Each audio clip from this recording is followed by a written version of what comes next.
seriously. As you've done that, you've talked a lot about just the failure rate in the roofing and kind of contracting industry. Talk a little bit about that. Why is it so high? Again, what are the problems that exist that are creating that large failure rate? Well, I highly recommend that you guys get the book and study it, Markup and Profit by Michael C. Stone. Stone has been a contractor for 53 years. Most of you guys aren't 53 years of age. The vast majority of you are not.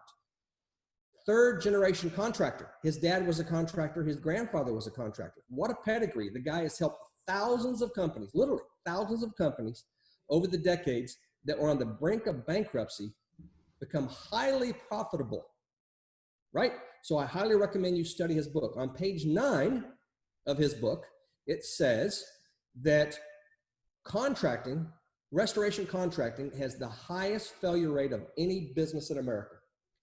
The first year, 35%, like 1 out of 3 contractors fail at the end of year 1.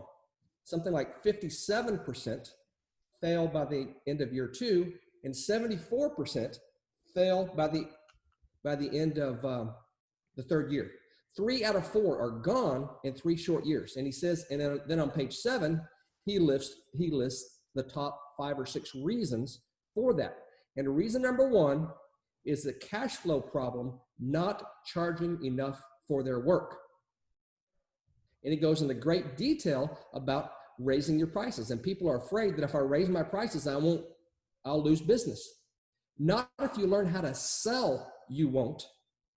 Learn how to sell. Invest, make an investment. I mean, you have some downtime right now because of the COVID-19 nonsense. So make the investment in yourself and hone your sales skills and learn how to sell.